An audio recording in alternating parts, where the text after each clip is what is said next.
Hello दोस्तों, आप सभी का स्वागत है आपके अपने YouTube चैनल मैथ्स गुरु मनीष में। दोस्तों, मैं हूं इनके एक्सपर्ट। यदि आपको गणित सीखना है तो आप हमारे चैनल पर निश्चित रूप से जुड़िए। हम वादा करते हैं कि आपको गणित सिखा कर रहेंगे और ऐसा सिखाएंगे कि 7 जन्म तक उसको नहीं भूल पाइएगा। और एक ऐसा खाँटी देसी तरीका आपको दिखाने वाले हैं, गजब का तरीका होगा। आइए शुरुआत करते हैं। आज हम आपको बताने वाले हैं निर्देशांक ज्यामिति। यदि आप क्लास 10 में पढ़ रहे हैं तो उसका निर्देशांक ज्यामिति आपके लिए एकदम हलवा हो जाएगा, एकदम हलवा। देखिए ना कैसे बनेगा निर्देशांक ज्यामिति। पहले उसका कंसेप्ट आप देख लीजिए। कंसेप्ट समझ में आ गया तो समझिए निर्देशांक ज्यामिति आप समझ गए। ठीक है, पहले तो आपको बता दें कि निर्देशांक ज्यामिति है क्या। देखिए निर्देशांक ज्यामिति एकदम खाटी देसी मेथड। निर्देशांक ज्यामिति, निर्देशांक ज्यामिति इंग्लिश में कहते हैं निर्देशांक ज्यामिति यानी कोऑर्डिनेट ज्योमेट्री। Coordinate geometry. देखिए कोऑर्डिनेट ज्योमेट्री, बहुत कोऑर्डिनेट ज्योमेट्री पढ़े होंगे आप, बहुत पढ़े होंगे कोऑर्डिनेट ज्योमेट्री। हमको मालूम है कि आप बहुत पढ़े होंगे कोऑर्डिनेट ज्योमेट्री, लेकिन आज हम आपको एक ही वीडियो में पूरा का पूरा कोऑर्डिनेट ज्योमेट्री खत्म करेंगे। पूरा का पूरा कोऑर्डिनेट ज्योमेट्री खत्म करेंगे और इस तरीके से खत्म करेंगे कि सीधे आपके दिमाग में अटक जाएगा। ठीक है, आइए ध्यान दीजिए इधर। मजाक करते हैं, पढ़ाई हो रहा है पढ़ाई। देखिए निर्देशांक ज्यामिति, सबसे पहले तो आपको निर्देशांक ज्यामिति जानने से पहले ये आपको जानने की जरूरत होती है। देखिए क्या है, ये आपका होता है y अक्ष और ये होता है x अक्ष। निर्देशांक क्या होता है? निर्दिष्ट करने वाला अंक। निर्दिष्ट करने वाला अंक जिस ज्यामिति के अंतर्गत, ज्यामिति क्या है? ज्यामिति। ठीक है, ज्या मतलब होता है जमीन और मिति मतलब होता है माप। तो जमीन के आकार का जो भी है, आयत, वर्ग, समबाहु, समद्विबाहु, सबके सब इसी के अंतर्गत आता है। ये ज्यामिति होता है निर्देशांक। जब उसको हम अंक से निर्दिष्ट करते हैं, ठीक है, उसके पॉइंट को, उसके जगह को अंक से निर्दिष्ट करते हैं, यही तो निर्देशांक ज्यामिति है। इसके पिता रेने दकार्थे को कहा गया है। ठीक है, रेने दकार्थे इनके पिताजी थे, इनके जन्मदाता कहिए उसको, वही थे। उनके पिताजी का नाम रेने दकार्थे। देखिए, तो जब आप किसी भी प्लॉट को ये यहां पर हम आयताकार प्लॉट ले रहे हैं, इस प्लॉट को यदि ऐसे करके बांटते हैं तो ये प्लॉट आपका 4 भाग में बंटता है। ठीक है, और इसके प्रत्येक भाग को हम चतुर्थांश बोलते हैं। क्या बोलते हैं? चतुर्थांश। प्रत्येक भाग को चतुर्थांश बोलते हैं। देखिए प्रत्येक भाग चतुर्थांश है आपका। ये पूरा का पूरा 4 भाग में बट गया और प्रत्येक भाग को चतुर्थांश बोलते हैं। अब कहिएगा चतुर्थांश क्या है? चतुर्थांश, चतुर्थांश। देखिए चतुर्थांश, चतुर्थांश क्वाड्रेंट कहते हैं इंग्लिश में। चतुर्थांश, चतुर्थ अंश, चतुर्थ, चतुर्थ माने चौथा, अंश, अंश माने भाग। ना पढ़े हैं? ना पढ़े अंश माने भाग? नहीं पढ़े होंगे। ये देसी बात है, ये आपके गांव देहात में बोला जाता है। कहते हैं कि गांव देहात वाला बात है। देखिए आप कुछ खा रहे होते हैं, मान लीजिए कि कभी कुछ खा रहे हैं, हाँ, और होता है कि संयोग से गिर गया, नीचे गिर गया, तो क्या बोलती है मम्मी? क्या बोलते हैं? दूसरा के अंश में ज्यादा गिर गए, न उठो। दूसरा के अंश में कैसे था? पैसा लगाए हम, खरीदे हम, तक खाएंगे हम, कि दूसरा के अंश में कैसे चला गया? अंश का मतलब क्या समझ में आ रहा है? कि दूसरा के भाग में था, दूसरा के हिस्सा में था, जाने दो उसको। ठीक है, वही अंश है यहाँ, अंश। समझे? हाँ, अंश कहते हैं। अंश कहां से आया? देखिए चतुर्थ अंश यानी चौथा अंश, चौथा भाग, उस प्लॉट का चौथा भाग, यानी इसका प्रत्येक भाग क्या कहलाएगा? आपका चतुर्थांश कहलाएगा। क्या कहलाएगा? चतुर्थांश। देखिए ये जहां पर दोनों एक दूसरे से कट रहा है, इसको बोलते हैं मूल बिंदु। क्या बोलते हैं? मूल बिंदु। ये होता है आपका मूल बिंदु। ठीक है, और इसको बोलते हैं प्रथम चतुर्थांश। पूछिएगा नहीं, प्रथम चतुर्थांश ये आपका है, द्वितीय चतुर्थांश ये आपका होगा, तृतीय चतुर्थांश, और ये आपका होगा चतुर्थ चतुर्थांश। ठीक है, प्रथम चतुर्थांश, द्वितीय चतुर्थांश, तृतीय चतुर्थांश और चतुर्थ चतुर्थांश। अब ध्यान दीजिए, न कहिएगा कि प्रथम चतुर्थांश काहे हो गया, काहे हो प्रथम चतुर्थांश? नहीं मानेंगे प्रथम चतुर्थांश हुआ सो। कैसे हो गया प्रथम चतुर्थांश? हम इसको कहेंगे प्रथम, इसको कहेंगे प्रथम, इसको कहेंगे प्रथम। कैसे कह दीजिएगा प्रथम? इसको नहीं कह सकते हैं। ठीक है, देखिए ये मूल बिंदु है, इसको बोलते हैं, ये होता है आपका, इसको बोलते हैं आदि रेखा। आदि रेखा, ठीक है, ये आपका आदि रेखा है। और यहां से जो है आप दो तरीके से किसी भी रेखा को रोटेट कर सकते हैं। समझ में आ रहा है? रोटेट करना यानी मूव करा सकते हैं दो तरीके से। कैसे कैसे? तो एगो घड़ी के सुई के दिशा में आ एगो घड़ी के सुई के उल्टा दिशा में। इंग्लिश में बोले, इंग्लिश में बोलते हैं एक घड़ी की सुई की दिशा में यानी क्लॉकवाइज, और घड़ी के सुई की विपरीत दिशा यानी एंटी क्लॉकवाइज। ठीक है, इंग्लिशो बुझ जाइएगा, तनी तनी आता है, इंग्लिशो बोलने आता है। देखिए, तो जब आप किसी रेखा को घड़ी के सुई के विपरीत दिशा में चलते हैं, घड़ी कैसे चलता है? घड़ी का सुई चलता है ऐसे, ऐसे चलता है। यदि रेखा ऐसे चला उल्टा, देखिए घड़ी का सुई चलता है ऐसे, आप देखे होंगे, नहीं देखे होंगे तो देखिए दीवार घड़ी आपके पास होगा, घड़ी की सुई चलती है ऐसे। यदि हम इस रेखा को इसके उल्टा यानी घड़ी के सुई की विपरीत दिशा में यदि रोटेट कराते हैं तो उसको बोलते हैं एंटी क्लॉकवाइज चलना। ठीक है, और यहां पर रेखा को एंटी क्लॉकवाइज चलाएंगे। क्यों? क्योंकि जब रेखा एंटी क्लॉकवाइज चलेगी तो धनात्मक कोण बनाएगी, और यदि क्लॉकवाइज चलेगी तो ऋणात्मक कोण बनाएगी। इसलिए ये फर्स्ट क्वाड्रेंट है, समझे? हाँ, यहां से जो है इसको ऐसे रोटेट कराया गया, ऐसे। पहला पूरा का पूरा एक चतुर्थांश घूमा, इसलिए इसको बोलेंगे प्रथम चतुर्थांश। अब यहां से देखिए, ये दूसरा आया द्वितीय चतुर्थांश, तीसरा आया तृतीय चतुर्थांश, चतुर्थ चतुर्थांश।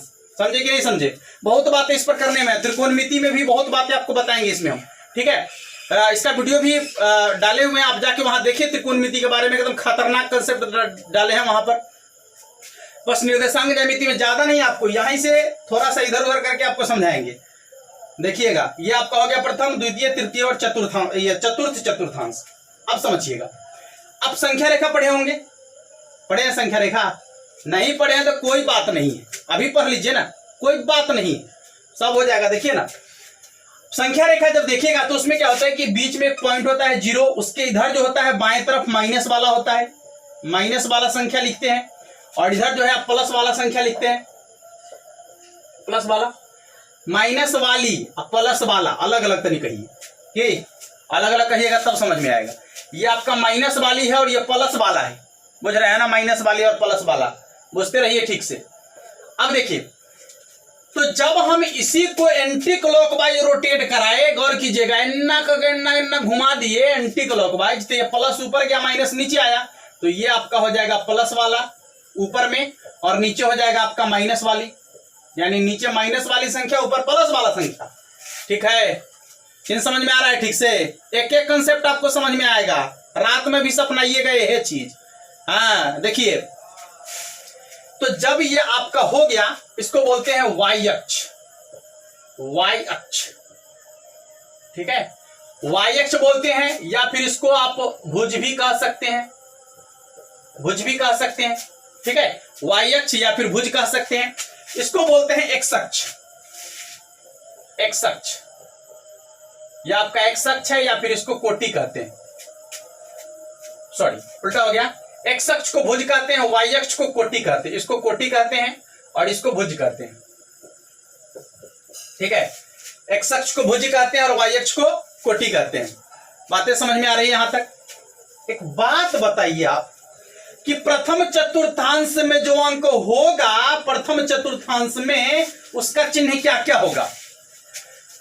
आप रटते हैं, ऐसे रटने को मिल जाता है कि प्रथम चतुर्थांश में प्लस प्लस, द्वितीय चतुर्थांश में माइनस प्लस, तृतीय चतुर्थांश में माइनस माइनस, और चतुर्थ चतुर्थांश में प्लस माइनस। ये चिन्ह हो गया, आप रट लीजिए। गुड, ऐसी होता है पढ़ाई है, ये सब पढ़ाई नहीं होता है।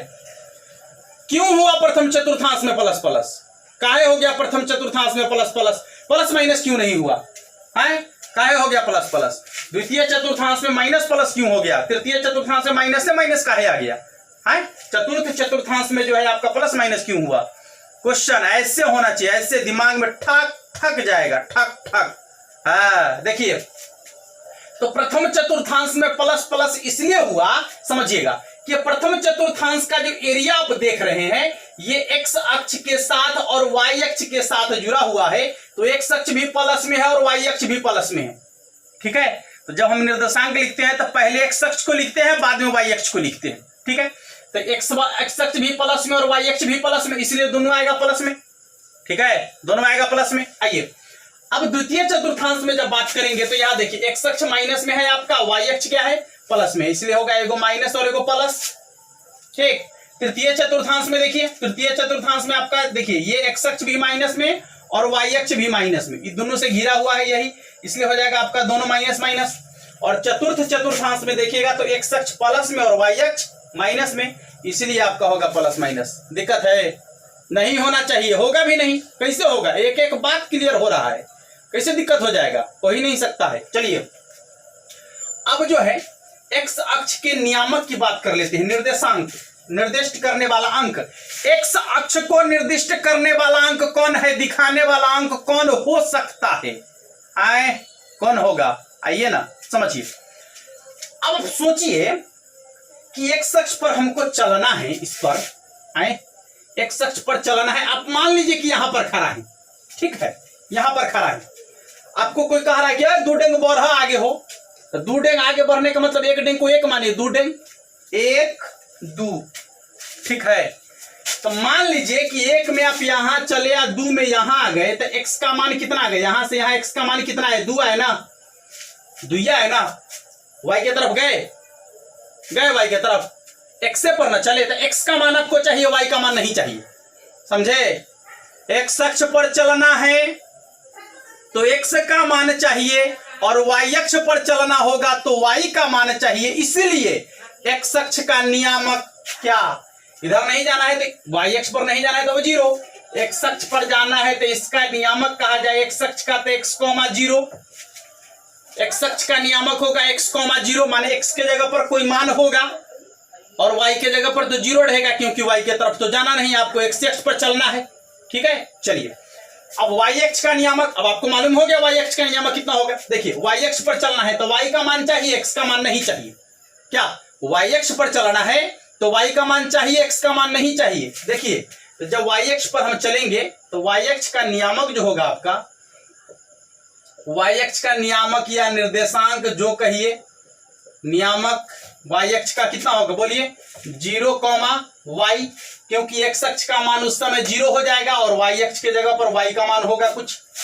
यदि आपको y अक्ष पर चलना है तो y का मान कुछ होगा, y अक्ष पर चलना है तो y का मान होगा, x अक्ष पर चलना है तो x का मान होगा। और आपको मालूम है कि निर्देशांक बला में x को पहले लिखते हैं, y को बाद में लिखते हैं। क्या ऐसा ही बात है ना? देखिए इस तरीके से आप इसका नियामक देख लिए। मूल बिंदु का नियामक होता है 0 0, ये तो बिल्कुल कॉमन बात है। 0, 0 का है ये हो जान लीजिए कि इधर से आइए तैयो 0 पर, इधर से आइए तैयो 0 पर, माने x का मान भी 0, इधर से आइए y के लिए तैयो 0, इधर से आइए y के लिए तैयो 0। x का मान भी वहां पर 0 है, y का मान भी वहां पर 0 है, इसलिए x अक्ष का नियामक भी x के लिए भी 0 और y के लिए भी 0। तो मूल बिंदु का नियामक क्या हो गया? 0, 0। ठीक है, मूल बिंदु का नियामक हो गया 0, 0। अब देखिए कि जब मूल बिंदु का नियामक हो गया आपका 0, 0, x अक्ष का नियामक आपको मालूम हो गया, y अक्ष का मालूम हो गया, सब मालूम हो गया। अच्छा एक बात बताइए कि यदि आपको कुछ ऐसा पूछ दे, ठीक है, कि यदि आपको कहे कि x अक्ष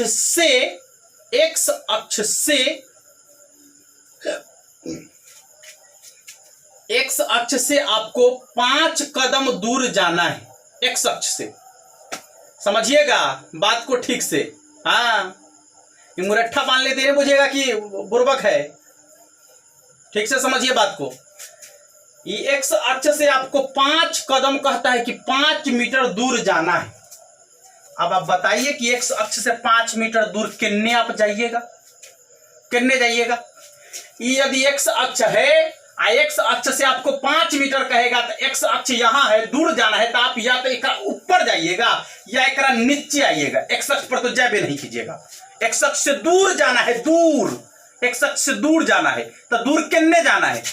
अब तनिक को दूर जाइएगा तो x अक्ष तो पूरा यहां से एकदम जितना आप चाहिए तक खींच सकते हैं, पूरा x अक्ष, पूरा ये आपका जो 36 दिख रहा है ये पूरा x अक्ष होगा। अब इससे दूर जाने की बात कर रहा है तो दूर या तो आप ऊपर जाइएगा या फिर नीचे जाइएगा। तो ऊपर जाइएगा तैयो y के एन्ने और नीचे जाइएगा तैयो y के एन्ने, क्योंकि आपका खारा वाला y अक्ष है, ऐसे गिरा है तो x अक्ष है। क्या? तो जब कहेगा कि y अक्ष x अक्ष से 5 सेंटीमीटर दूरी पर यदि कोई बिंदु है तो उसका नियामक क्या होगा? बोलिए ना, देखिए क्या होगा। देखिए x अक्ष से 5 सेंटीमीटर दूर, मान लीजिए ऊपर जाए, ऐसे गए 5, 1 2 3 4 5, मान लीजिए यहां पर x अक्ष से 5 सेंटीमीटर दूर यहां पर जो है, यहां पर इसका नियामक यदि आपसे पूछा जाए, यहां पर इसका नियामक यदि आपसे पूछा जाए तो क्या होगा? x का मान, देखिएगा ध्यान से, x का मान यहां पर कुछ होगा, ठीक है, x का मान यहां पर कुछ होगा। लेकिन यदि यहां पूछा जाए दूर, तो दूर तो y अक्ष की ओर चल रहा है ना, तो x अक्ष से 5 सेंटीमीटर दूरी पर जो मान होगा वो y नियामक होगा। ठीक है, अब आप समझिए कि यदि कहेगा कि x अक्ष से किसी बिंदु की दूरी क्या कहलाता है तो y नियामक होगा या नहीं होगा? अरे x अक्ष से दूरी, x अक्ष से इस बिंदु की दूरी y के तरफ ना, तो y नियामक। अब y अक्ष से दूरी तो x नियामक। देखिए ना, y अक्ष से दूर करने जाएगा तो x के इनने जाएगा, या तो y अक्ष से इनने जाएगा या फिर इनने जाएगा, तो इन हो जाएगा तो x नियामक, इन हो जाएगा तो x नियामक। ठीक है, समझिए बात को। x अक्ष से किसी बिंदु की दूरी कहेगा तो y नियामक होगा वो। ठीक है, और y अक्ष से कहेगा, y अक्ष से किसी बिंदु की दूरी के लिए यदि कहेगा तो वो आपका x नियामक होगा। ठीक है, अब देखिए, यदि आपको किसी बिंदु, दो बिंदुओं के बीच की दूरी वगैरह सब हम आपको बताने वाले हैं। इसमें यदि आपको ये कंसेप्ट समझ में आ गया हो, ठीक है, तो अगला वीडियो हम बनाएंगे इसका, यदि आप कमेंट करके हमें बताइएगा तब कि इसका और भी आगे वाला वीडियो हम आपको बनाए। ये कंसेप्ट बिल्कुल बेसिक कंसेप्ट हम आपको बताए हैं, बिल्कुल बेसिक कंसेप्ट बताए हैं, इसका और भी पूरा का पूरा डिटेल हम आपको बताने वाले हैं। यदि आप कमेंट करके हमें बताएं कि इसका अगला वीडियो भी हमें चाहिए तो निश्चित रूप से हम आपको देंगे। ठीक है, पहले इस वीडियो को शेयर कर दीजिएगा अपने सभी दोस्तों में, पूरा धमाका मचा देना है, तहलका मचा देना है एकदम। ठीक है, और देखिए कंसेप्ट तो हम गणित तो आपको सिखा कर रहेंगे। ठीक है, चलिए तो आज के लिए इतना ही, फिर मिलेंगे हम अगले वीडियो में इसके अगले कंसेप्ट को लेकर।